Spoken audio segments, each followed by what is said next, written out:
If you've never been on one of my lives before, my name is Paige. I'm super glad that you're here.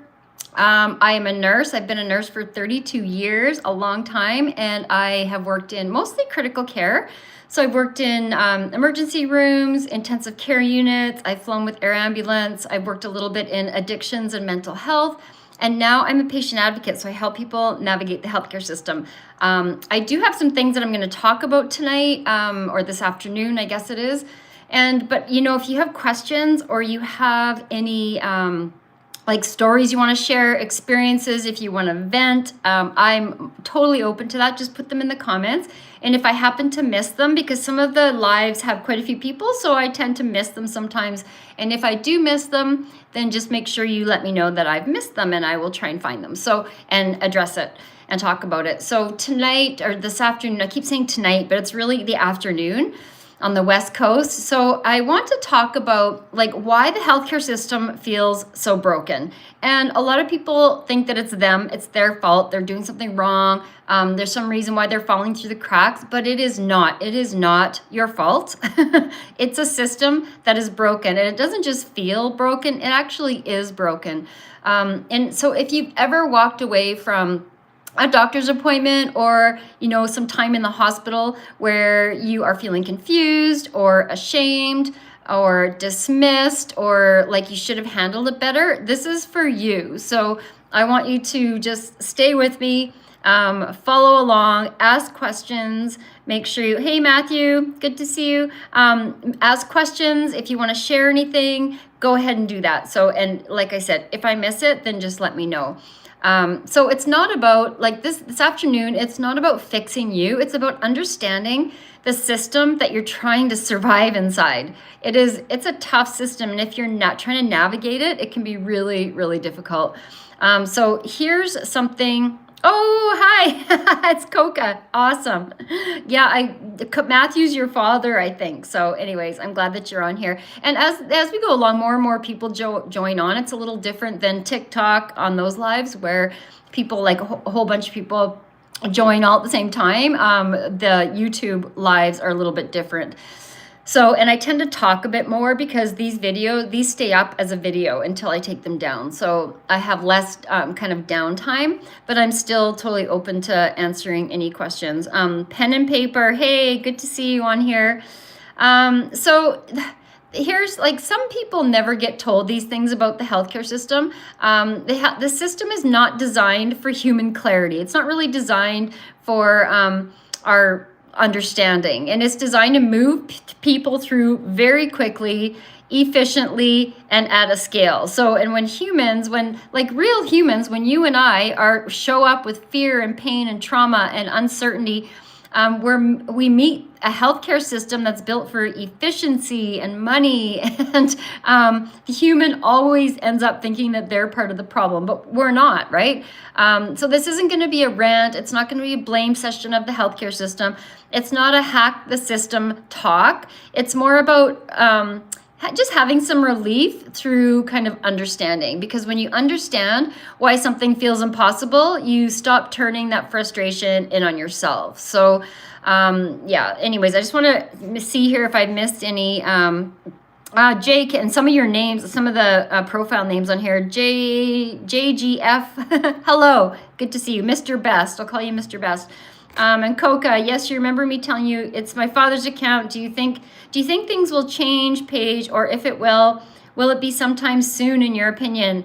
Oh my gosh, that's a really good question, Coca, because I don't know. I mean, the healthcare system is definitely becoming more and more overstretched and under-resourced. So will that change? I mean, something's got to give, right? We can't just keep going on like this. So I don't know. I would like to say yes, something will change. Unfortunately, it might have to get a little worse before it gets better. I'm not really sure, but that's what my heart is in my videos, is to really empower people, educate people.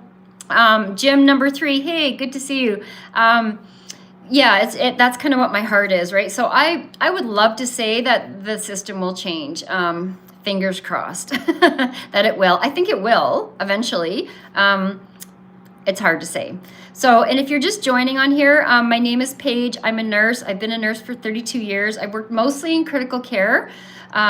So mostly in emergency rooms, trauma, ICU. I've flown with air ambulance, and now I'm a patient advocate. So I help people navigate the healthcare system as best as I can.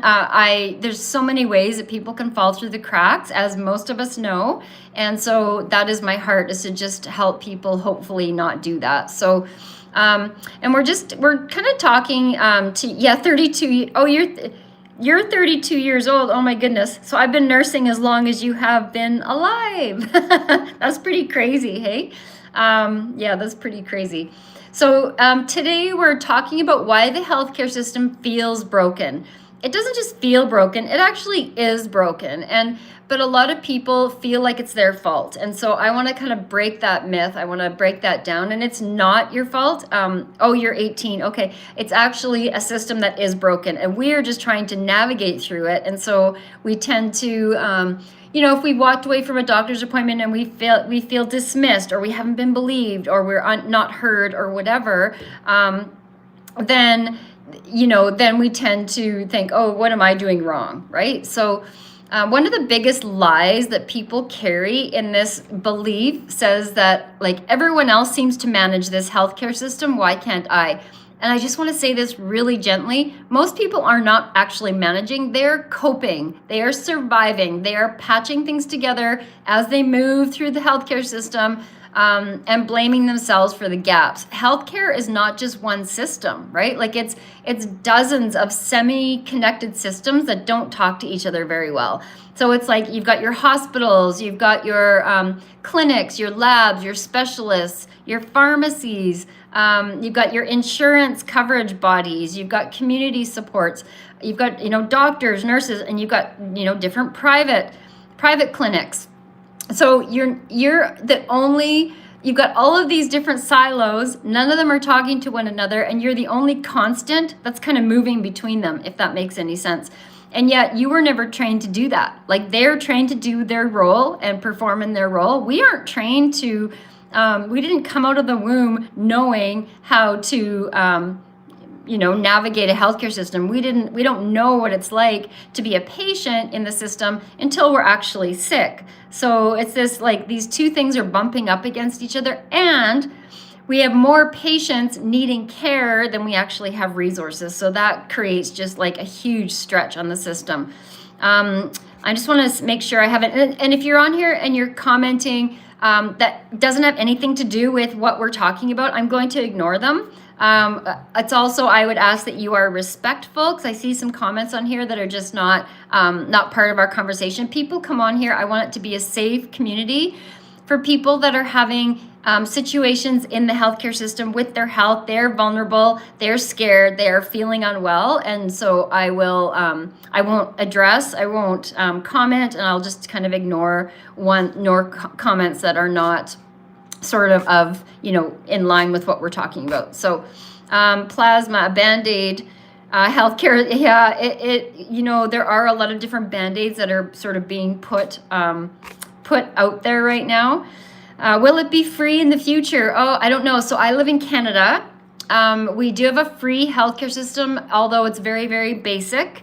Here, the wait times are horrific. A lot of people are going down to the States to get testing done, see specialists, because people are actually dying waiting for healthcare treatment. So it's pretty dire. I have had clients all through these states, all through Canada, and in lots of different parts of the world. And it's a pretty universal problem right now that our healthcare system is pretty broken. So it's not just in North America. Anyways, yeah. Coca, why is the system so bad? Is there not enough funding? And if so, why not, do you feel? Yeah, I think, hi, Steel Roofer. I think it's a combination of things. I think it's like fewer doctors are graduating from medical school. So there's, there's a doctor shortage, and that just kind of filters out into the system. There's definitely cuts in funding. Like, the economy is just overstretched, right? So there just aren't enough resources. There aren't enough hospital beds. The baby boomer generation right now are older and they're accessing the system more, right? So there aren't enough long-term care facilities. There aren't enough hospice beds. There aren't enough community nurses. So there aren't enough people to treat people in the community. So I think it's an all round, there's communication breakdown. There's, so it's pretty, I think it's a bunch of different reasons. That's a really, really good idea. Plasma, health insurance is a fraud. They take payments. Yeah, it's a business, right? Health, like the health insurance industry, it's kind of like the funeral industry. Like they are big businesses and the goal is to make money. So, yeah, oh my goodness. Okay. Yes, Coca, the trolls are on here as well, for sure. Steel Roofer, you're in Canada. Okay, good. Abdul Farouk, good channel. Thank you. I'm glad that it's helpful. Okay, I'm not even going to comment on that. So I just want to kind of go back to how I was talking about the system. There's all these different silos like hospitals, clinics. You've got all these mini systems within one big system. And we as patients are trying to, like, we're the ones moving in between all of these and trying to put all the pieces together to get our care, to get the care that we need, right? And we weren't trained to do that. We weren't taught how referrals work. We weren't taught who follows up on results. We weren't taught how to know when to push, when to advocate for ourselves, when to be assertive, and when to sit back and wait. We weren't taught what questions to ask. We weren't taught it's okay to ask questions. We weren't taught what's urgent and what's not, and what just feels urgent because our nervous system is hyperactive or whatever. So instead of a system acknowledging these gaps for patients, we tend to turn it into ourselves, right? Like we see all this stuff going on, we're not getting the care we need, and we're like, oh, what can I be doing different? Or I should have asked better questions. I should have followed up sooner. I should have explained it more clearly to the doctor. I should have known what to do. And those beliefs quickly turn into shame. And that shame, it shuts people down. And I don't know how many people I have met who have just been so traumatized by the healthcare system that they're completely shut down. They won't even go into the hospital unless it's literally life and death. So it is really dire. It's really sad. It's really scary. Yeah, it's just really hard. And there's a term in healthcare, it's called system friction. And all it really means is the system creates resistance at every step. So every step, every time you take a step forward, you feel like you're just like hitting a brick wall, and you get knocked back on your butt. Like every form you fill out, every phone call where you're told to call someone else, you get kind of passed along. Every time that your results exist, like you have tests done, the results are out there, but no one takes the time to explain them to you. And you might even see them on your health portal and you don't know what the heck they mean. Every time you're waiting and you don't know if, like waiting, say for a referral, a specialist referral, you're waiting for an appointment time, and you don't know if waiting is dangerous or is that just normal? Like, is 3 months a normal time to wait, or should I be following up? Like these things just aren't talked about and people don't know. And that's not incompetence on your part, on the patient's part. It's friction built into the system. It's just these two things keep bumping up against each other. And here is a part that we don't talk about enough. These moments, they don't just frustrate people mentally, they tax people physically as well. So these mental strains, these stresses, it comes across and it will affect us physically. So anyway, I'll just pause there for a second. I just want to see if I missed anything. So if you're just joining on here, go ahead and ask questions if you want. I'm a nurse. I've been nursing a very long time. I'm a patient advocate now, so I help people navigate the healthcare system. So I'm on here just kind of talking about a few topics that have come up recently in my practice, answering questions, talking about experiences that you've had. So yeah, go ahead and share if you want. I'm just kind of going to scroll here for 1 second. Recovery is a choice. That's you. Oh my goodness. Yeah. It sounds like you've had something. Mike Piccolo, This is something else. Yeah, I'm not sure.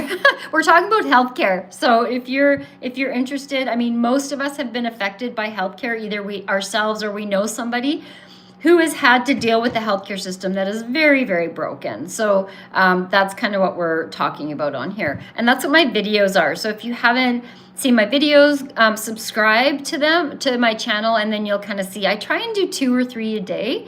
So, and they're all kind of the same thing. Like, they're not the same thing. They're different topics within the healthcare system. And a lot of them are kind of pulling the veil back on things that I've seen in my nursing practice, things I've seen in the healthcare system that are harming patients or interfering with patients getting the care that they need. So, okay.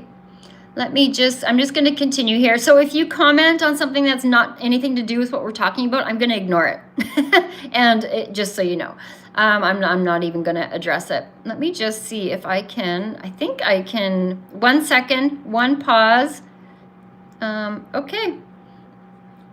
There. I'm figuring out how to delete people who are trolling on here. So if you're watching this later, anyway, Steel Roofer, you're the best and kindest live streamer. Oh, thank you. Oh, that's really nice. That's really nice. That's encouraging to me as I'm trying to, so on TikTok, I have moderators and they kind of take care of the trolling, but I don't know how to do that on YouTube, so I just do it myself. Anyways, I'm figuring out how to do that on the fly. Recovery is a choice. Has a question. What action can I take when your pulmonary doctor refuses to give an MRI after you've had 2 abnormal CAT scans within a year? Oh my goodness. Oh my goodness. That is tough. What action can I take? You've had 2 abnormal CAT scans. So I'm thinking that like an MRI would be the next step. Is that kind of what I'm gathering, is that you've had 2 CT scans, they're both abnormal, and you went and saw a pulmonologist based on those results, and they're not wanting to do an MRI. Well, I'm curious, what are they wanting to do? Like, are they suggesting some other treatment or some other testing to kind of narrow down what's wrong? It's possible that they got the information they needed from the CT scans, and they feel confident that they can treat you based on that, which is possible. So MRIs and CTs, they kind of show different things. Although MRIs tend to be a bit more thorough. So, but I'm happy to keep talking about that recovery. So just, let me know if you have any more kind of specific things. That's the only thing I can think of. And as far as what action you could take, I'm all about just humanizing things and bringing it, like, just facing it head on in a non-aggressive way when communicating with doctors, because there's a lot of ego in our healthcare system. Let me just see. Because there's a lot of ego. Yeah, we have to be kind of mindful on how we talk to them. I know it's not fair. It's not right. We shouldn't have to tiptoe. We shouldn't have to have a formula on how to talk to doctors just so that we can get the health care that we deserve or need. However, it's a bit of a skill. And so just being assertive without being aggressive is really important. And so just saying things like, I understand that you don't think I need an MRI. Can I ask you why? Can you please explain to me why? So sometimes just asking them to explain it to you, it'll pause things long enough, and they'll kind of like, oh, and they might kind of rethink it if it's not the best option. You can also ask them to document it in their chart. Can you document in my chart that you're refusing to do an MRI? What other things, like, I'm worried about this, I'm concerned, I'm fearful. So what can we do to make sure that my condition or my situation is treated properly? So kind of bringing those kinds of things up. Is what he postponed another CAT scan for 6 months and to give you steroids, even with the severity of your breathing. Oh my gosh. So yeah, you're having a hard time breathing. So for these 6 months, you're relying on steroids, which steroids can help. I'm not sure why they wouldn't do, my guess, recovery, is that I'm not a doctor, so I have to be kind of careful what I say, but my guess is that they feel confident that they have a diagnosis based on the CAT scan results. But I don't know. Let me know if you refuse the medicine, you refuse the steroids. Yeah, steroids are tough. Like they're okay short term, but it's not something you probably want to be on long term. However, you need to breathe as well. So do you have, my question would be is, do you have a diagnosis? Like, are you confident that you have a proper diagnosis based on the tests that have already been done? That would be my question. Coca, what are the differences between CT? So a CT and a CAT scan are the same thing. An MRI it's kind of a more it's a different, they have more angles. It's more thorough than what you would see on a CAT scan or CT. And then an X-ray is just the bones. Generally, you can, or the lungs, like you can see the lungs, you can see the bones. There's ultrasounds that kind of use ultrasonic. It's a picture that you get, they put the gel on and they take a picture of it. I don't like to get into all the science. I'm not a radiologist, so I just I've had a lot of patients that have had all those tests. So they all serve a different purpose for sure. I would say that MRI would be the most kind of comprehensive and thorough, showing all different angles, different sections of the body part that they're examining. Yeah, showing that would be and then a PET scan is another one that is done commonly in oncology for cancer. And it's a scan that's the entire body, and it will actually show where the cancer cells are. So that's often what they'll do to see if a cancer has spread, is they'll do a PET scan. But there's other ones that I'm not thinking, but there's lots of different diagnostic. I won't get into them all, but there's lots. Good question though. But yeah, a CT and a CAT scan are the same thing. So, okay. So while I think recovery will probably come back with a bit more info on that, but I'm just going to talk a little bit more about what we were talking about before. There's a concept, and I don't know if you've heard of this or not. It's called weathering. And a lot of people with chronic illnesses have heard the term weathering. Okay, recovery, I'm going to come back to that in just one second.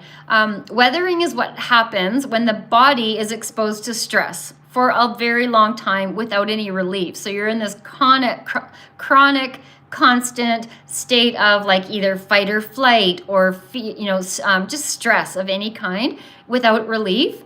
It's not about one bad appointment that causes you some anxiety. It's not about one missed diagnosis or one bad doctor's appointment or one bad experience although one bad experience in a hospital can be very traumatic for sure.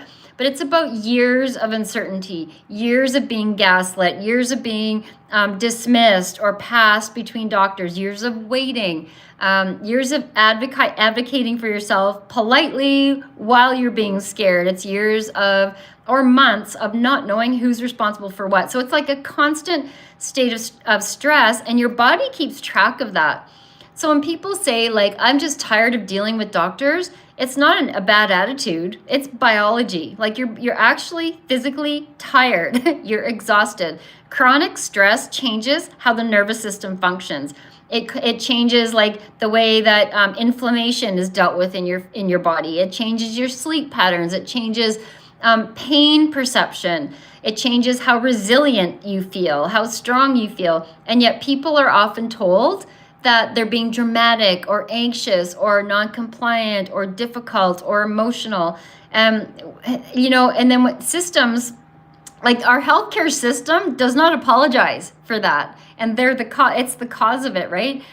So when you are experiencing this weathering, this chronic stress and this effect that it, has on our body, and there's no explanation, no one's taking accountability for it. The system isn't saying, oh, sorry, it's our fault that this is happening. People turn it in on themselves. They internalize it. And self-blame, it feels like control, right? It's my fault, so maybe I can fix it. And then it just it's a false control though. And it just kind of adds to that stress. I don't know if I'm making sense. It makes sense in my head. But understanding what is actually happening, it restores your agency. And I don't know, it's a big thing that I see. You are not the problem. You're not a problem to be processed, right? You're not a problem. You're a person navigating a fragmented, broken system. Okay, I'm glad that makes sense because it makes sense in my head. And yeah, it's really unfortunate. So I'm just gonna pause and scroll and see. Okay, recovery. No, you've been in circles with different specialists and still advocating. You've had a couple of positive ANAs, RMP, and abnormal blood work in your analysis. Okay, so you've had a bunch of testing done. You still don't have a diagnosis. So that is the problem. And to treat you with steroids for 6 months, basically waiting,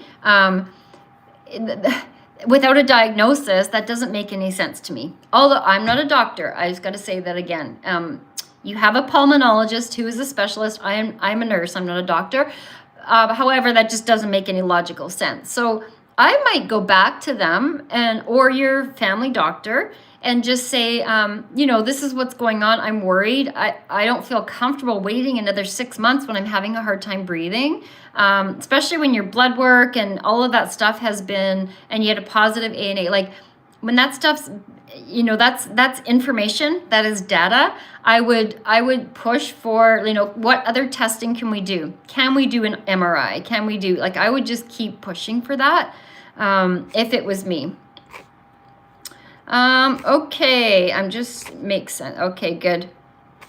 Let me just, when you replied to him through text, your chart, he ignored me. I actually see him next week. Okay, well, I'm glad you're seeing him next week. So I would really, there's a few things, I would really prepare for that appointment, and not to make you nervous or whatever, but make the most of it. I'm a big fan of writing stuff down, making sure you've got kind of your top, what do you need to get out of this appointment? And it's pretty obvious in your case. So I would write that stuff down. I would write down your symptoms, write down, yeah, good job. That's awesome. Bring someone with you if you can. That can change the dynamic of an appointment. It is really bizarre. But I've seen it so many times when, especially if it's a doctor that you're maybe getting a bit dismissed or feeling dismissed.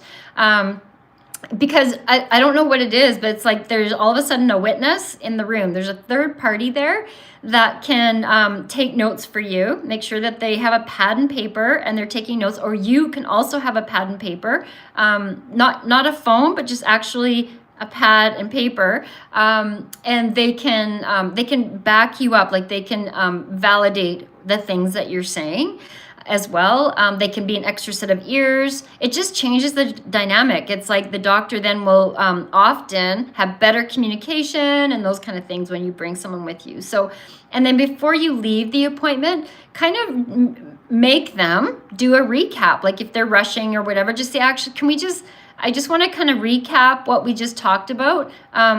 These are the things you're going to do. When can I expect to, whatever, whether it's, when can I expect to hear about an MRI appointment?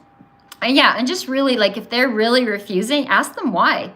I'm curious why you won't order an MRI. I feel distressed, or I'm afraid, or I'm concerned because I don't have a diagnosis yet. So anyway, those would be, and I don't feel comfortable taking steroids for 6 months while I wait. Wait for what? What, for the next CT scan in 6 months to see if anything's changed? So, and I don't know, I can't see your picture, but I don't know if you are younger as well, because there's lots of different age biases, and there's all kinds of biases that happen that can be kind of called out. Matthew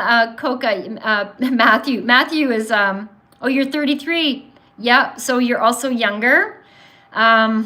Yeah, and I don't know if you're male or female, not that it matters, because people that are younger, there's this belief you've been judged on your past. Okay, yeah, well, the past is the past, right? You currently have these things going on, and you're female. So yeah, I'm just pausing because young women, there's a huge medical bias, and there's this belief in doctors' minds that you're young and you shouldn't be sick, or maybe you've got, I call them invisible illnesses, when it's something inside you can't see directly from the outside. And like, well, you're too young to be sick, and it's this belief they get in their mind, and it acts as a filter, and so everything they see is through that filter. So I like to call that out as well. And, you probably think that I'm too young, or based on my past, maybe you think that that's what's going on now, or I don't know what the past thing is, but what, like, say you've had a history of, I don't know, addiction, or mental health stuff, or whatever. Like, let's use mental health as an example. Because I've seen that bias a lot. So maybe you've had a mental health experience in your past. They see that on your chart. It's been written there, and you come in, and now they're seeing it through that filter, seeing your current situation through that filter. And maybe they're thinking, oh, it's in her head, or oh, it's just the same stuff as before. You can call those things out and just be like, you may think that this is part of X, Y, and Z that happened in my past. This is very different. I'm having a hard time breathing. This is concerning for me. And what can we do to narrow this down and get just kind of be really upfront about it in a non-confrontational way. And that's the tricky part. And I'll tell you, I have lost my crap quite a few times on doctors because I haven't done a good job of managing my emotions or my frustrations. And if I see, especially, it's when I see people being dismissed or gaslit or something like that, not respected, then I start to escalate. But I've learned over time to just kind of take a breath, and I've even said to doctors, like, I'm feeling frustrated right now, so I just need a minute. So should I bring up my severe spine pain at the lung doctor? Absolutely, you should, because you know what is things, it's all in the general, it's all your torso, right? So they could be related. And things like pain, pain is funny, it can radiate, so it could be shooting to your back. Maybe it's not even from your back, or I don't know, you might actually have something wrong with your spine, I'm not sure, but I would absolutely bring it up because it's all in the same area and they could be connected, and it might be an important piece that that might help your doctor kind of like, oh, okay, this could be related. True, spoken like a true prof, Dr. Mama. So Matthew 4514 is the father of Coca, and Coca is my sidekick on my TikTok lives and calls me Dr. Mama. So thank you so much. You're so encouraging. Oh my goodness.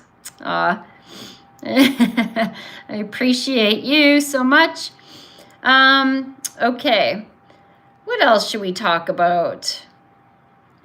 I'm just going to kind of wait and see if there's recovery. That is really super frustrating, recovery. I'm sorry. I would love to hear how your appointment goes. So I don't know. I'm not sure the best way to do that, but I know on TikTok you can just message privately. I think there's a message board on here too. But anyways, I really encourage you, and yeah, I would absolutely. Is there a specific day and time you go live? Oh, that's a good question. So there was, I used to do every Thursday evening at 5:30 Pacific time. I try to do, I'm trying to do a little more on YouTube and less on TikTok. So I usually do either Saturday or Sunday around this time in the afternoon. I need to get back to, and then Christmas happened, and then I lost my voice for a while, so I couldn't do any, and then I was traveling. But anyways, I need to get back on a set time. These days I'm kind of like, oh, I'm going to do a live today. So that's a good question. I'm working on that. I'm working on a bit of accountability for myself around that, because it's helpful, right? Especially like my heart is to help people navigate the system and get the care they need. So I like to be able to follow up. Like, for example, you have your appointment, and I would love to hear how that goes, right? So this week, I think, so Thursday, I'll probably do one Thursday at 5:30 Pacific time. I'm going to write that down. So I think I'll do another one, because what is it today? Sunday. Yeah, so I'll do 5:30 Pacific time.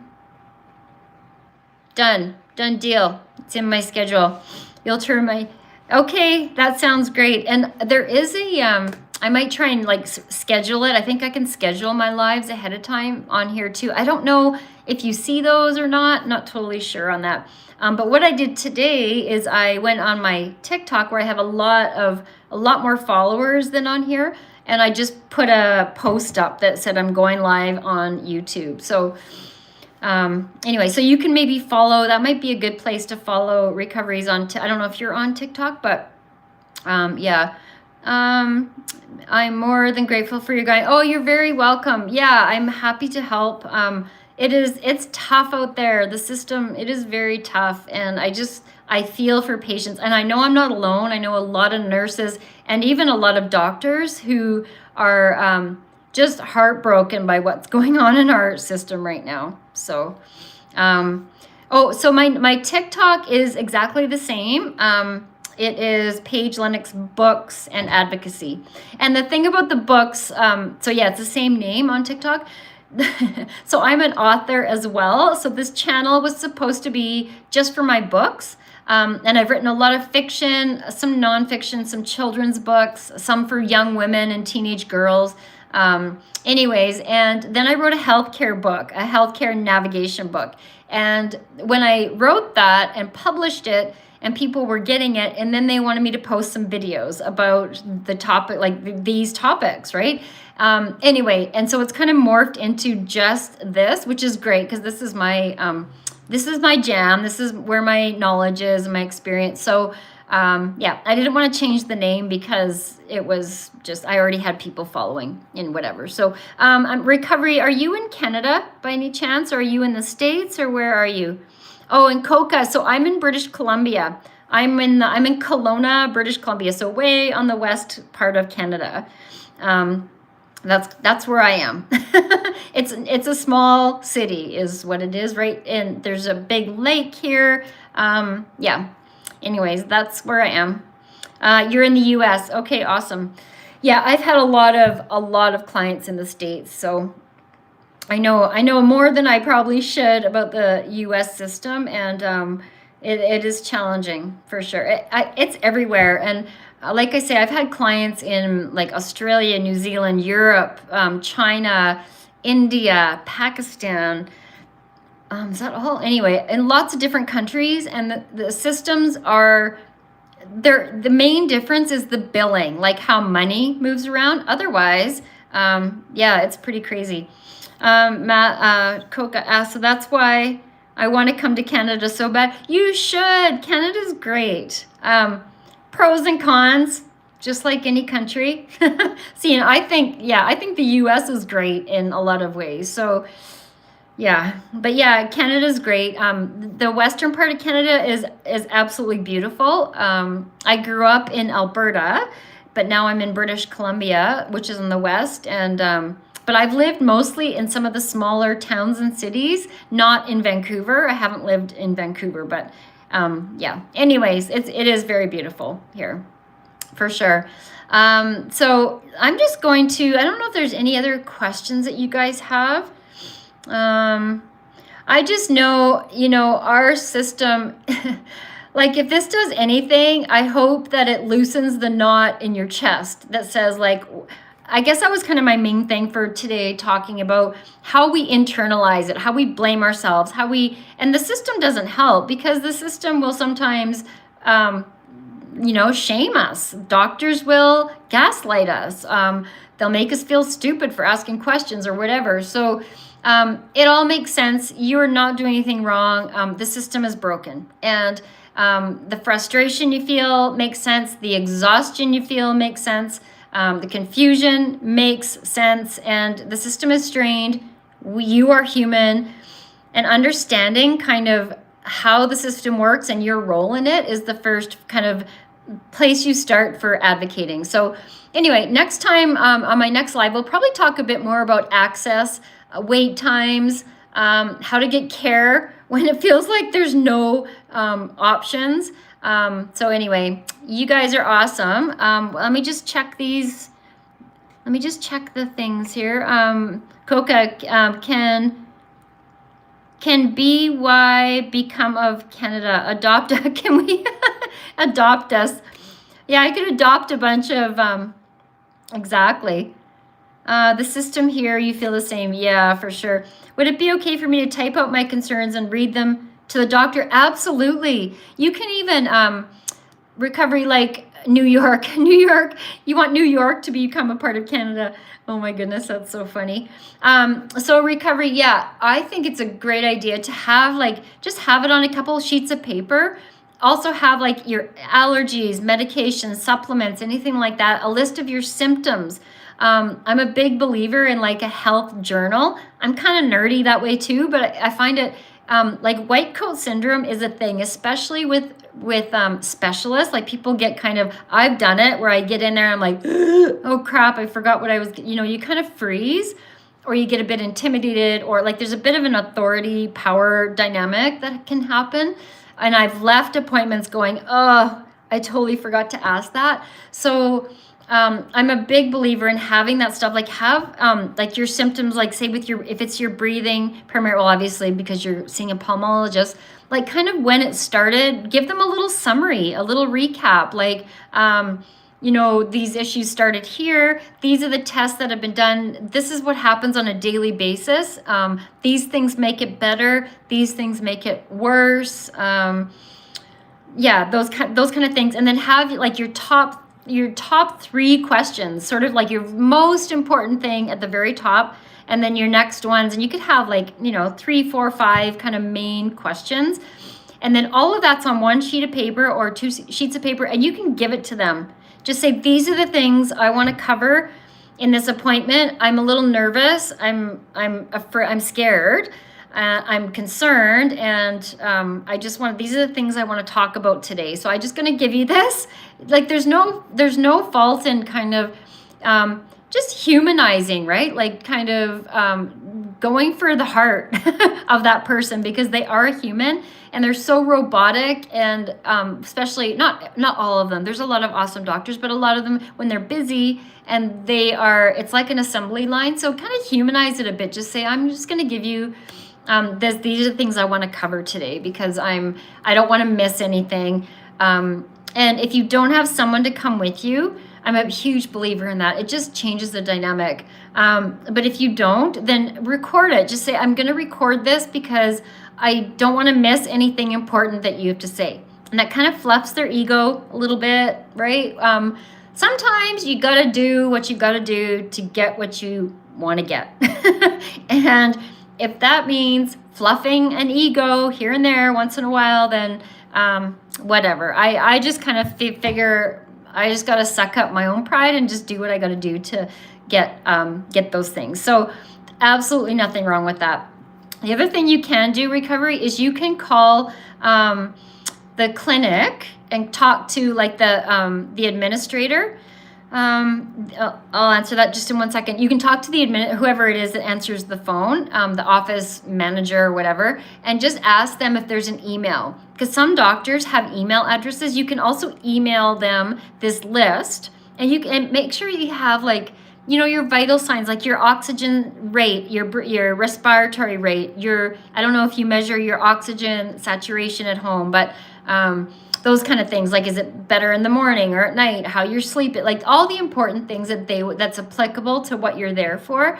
And you can that sheet of paper that you're going to give to them, you can email them that ahead of time and just say, these are the things I'm going to want to talk about. So you can do that. And then just say, can you ask the doctor just to read this quickly? And a lot of them will, like they will take the time to read it beforehand. It shows that you are an active participant in your care. Like you're not a doormat.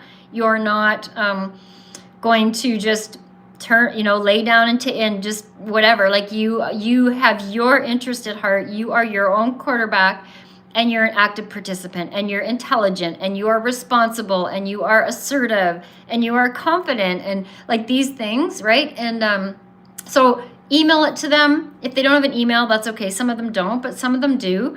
and then hand them the piece of paper as well, record them as well, take notes, like make sure you have, I've seen this work so many times, and I've had people come back and say, oh, holy crap, that worked. In your appointment, if you're feeling kind of like you're being dismissed, but even if you're not, like a pad of paper, like an actual pad, not notes on your phone, because we're so desensitized to people being on their phones, right? Like that doesn't really mean anything anymore. But a pad of paper and a pen, put it on your lap, like you're ready. You are ready to take notes. And that does a few things. It kind of, again, it just reaffirms that you're serious. Like, this isn't crap for me. This is my health, and I mean business here. I'm serious. I'm an active participant. And it also, it tweaks, like, then they think, okay, it's a bit of an accountability thing for the doctor. They're like, okay, ooh, they're going to write that down. I better be somewhat mindful of what I say.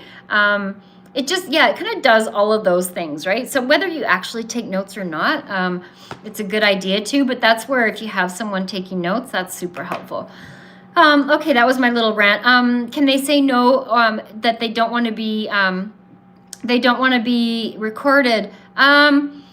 Only in province or states where, so if you are, most states are, you can record as long as you are one of the people that is participating in the conversation, right? Some states have a two-party consent, but you know, I'm a big believer, like, don't ask for permission. Don't say, oh, is it okay if I record? Just say, I'm going to record this because I don't want to miss anything important that you have to say. Like, I don't want to miss anything. So, and I'm kind of nervous right now, and I'm concerned about my health. I'm not feeling great. I'm just going to record this on my phone so that I don't miss anything. Just kind of present it that way. I mean, if some of them might say like, oh no, you can't record, then just ask why. I'm curious, why can't I? Like, what if I forget something that you have said? You know, why is that? What's your reason? And most doctors are okay with it. There's some that have been maybe negligent or have not treated you respectfully or whatever, that will have a problem with it. But otherwise, for the most part, legally, ethically, I like to let them know. Just say, I'm just going to record this so I don't miss anything. Some people just record and don't tell them. But that's kind of a personal preference. I like to. There have been some appointments though where the doctor is quite disrespectful and quite nasty to deal with, and I'll just and I won't hide it. I'll just take my phone, push record, and just kind of set it there, and I don't say anything. So, yeah. So I'm glad that hopefully that helps. Coca, just kidding. I think did I miss your comment? Oh, New York, would it be okay for, I think I missed the same system there. Yeah. I think I missed the joke or missed the thing. I'm thinking about New York becoming part of Canada. That's the last thing I'm recalling that would be, okay, good recovery. That's great. Yeah. I'm really happy that has helped. That's awesome. And yeah, if you think of any other questions, just message me directly. I'm happy to help, happy to support, happy to help you come up with some questions, that kind of thing. Heron, I need to use the bathroom, but I don't want to miss anything. Oh, that's so funny. Okay, how about, I'm going to stay on for about another 10 minutes. So just make a run for it, and we won't talk about anything important. Well, it might be important, but we'll just kind of be here. Hi, good to see you. Anna, would you recommend a primary or internal medicine doctor instead of going to so many specialists? That's a really good question. So your primary care physician is kind of a must. Like they're like the quarterback, right? They're supposed to be. They are like the hub of the wheel. So you've got the primary care physician or a general practitioner, family doctor, whatever you want to call them. They're like in the center. And then you've got all of the specialists around the outside. So an internal medicine doctor is actually a specialist. So they specialize in internal medicine. They are more general than a lot of the specialists. So they literally cover, all of the internal organs basically. But they're not as, they kind of see the whole picture. They're great. They see the whole picture of a patient. They're not like individual organs specialized as much, but they're very, very knowledgeable, but they are considered a specialist. So I think that in a perfect world, you would have a primary care physician as your quarterback. And then you would also have whatever specialists are needed, and then they communicate with your primary doctor. The problem in our healthcare systems, I'm saying systems because it's most countries, is that there's a gap, I'll call it, with the primary care and the information. And it's not their fault necessarily. It's just the communication doesn't happen with the specialist. So that's why I'm big on like advocating for yourself, right? Or your loved ones, and having, sometimes we need to do that ourselves. It's not fair. It's not right. I get that. However, it's our health. So we need to kind of make sure that everything is kind of overseen and being covered. I don't know if that makes sense. No, Heron, you go. Don't hold it when you got to go to the bathroom. Okay, we can talk about that too on here. But no, go. Seriously, go. I'll stay on for a bit until you get back. Yeah, you're welcome, Anna. Just let me know when you're back, Karen. I'm glad that that's helpful. I hope that's helpful. But yeah, I mean, sometimes we need specialists for sure. But I wouldn't say. So a primary care physician, a GP, they're a generalist. So they know a little bit about a lot of things, right? A specialist knows a lot about one thing, or one kind of cluster of things. So I don't know if that makes sense, but I just saw that somebody was blocked. So YouTube does have some filters. So if you type something in, or you push, Heron, it's too late. Oh my goodness. If you put a question or a comment in and you don't see it pop up on the screen, it probably just means that YouTube filtered a word or didn't like a certain word or whatever and didn't put it up. So just try rewording it or whatever. Yeah, that's what I would suggest. Or you can message me privately and ask your question where there aren't filters. I didn't put filters on, but I think it naturally does it itself. So yeah, so I hope that helps, Anna. I don't know if I'm thinking it made sense. Good. Okay, thanks for the hearts and the likes, you guys. That's like super encouraging. I often wish that the lives would be like Zoom style, where I can actually see your faces and I can even hear your voice. But anyways, this is what we've got, and it's all good. So I'm thankful to know that I'm talking to humans. That's really awesome. And these YouTube videos for recovery, like if you were taking notes and you missed some things, the videos stay up. On TikTok, the live things, they just disappear as soon as they're done. But on YouTube, they stay up. So they stay up until I take them down. They stay up indefinitely. So I usually leave them up because there's things that people might find useful down the road, or maybe you missed something and you want to kind of go back. So yeah, or you can always message me too, and I can fill in any gaps. Because sometimes I get talking about things and I kind of get rambling about different things. So yeah, I know. And you just kind of go on my channel and then you click live, and then it shows all my lives. And some of them are, I try to keep because they stay up. So if you haven't been on here today and you know, in a week you go, oh, I'm going to watch this live, and then people don't know what I'm talking about if I'm just sitting there quiet. So that's why I tend to talk more on these ones than I do the TikTok ones. So Stacy, hey, thank you so much for all your wonderful and helpful information. Because of you, I'm confident going into my doctor's office without fear or hesitation. Oh, awesome. That is awesome, Stacy. Thanks for saying that. And that's encouraging to me. I'm glad it's helpful. But I'm stoked that you are feeling confident and assertive. And the trick for me has been to be confident, assertive, an active participant without being, without getting like frustrated and letting my emotions take over, right? So, yeah, without letting fear, like fear can be really paralyzing, right? And fear can turn into, especially if you have a doctor that is dismissing you, not believing you, telling you things are in your head, whatever, all the different things that can happen. Or if there's biases, those kind of things, and that fear, it can paralyze you. It can turn into shame. We turn it inwards, which is kind of what we were talking about earlier. And then you just freeze. Like you either, I know people, like I was mentioning, people that won't go to the doctor or the hospital unless it's literally life and death because they've been so traumatized. So I'm really happy about that it's been helpful. And yeah, that's great. Heron, YouTube triumphs over TikTok. So I agree. I'm starting to really love YouTube.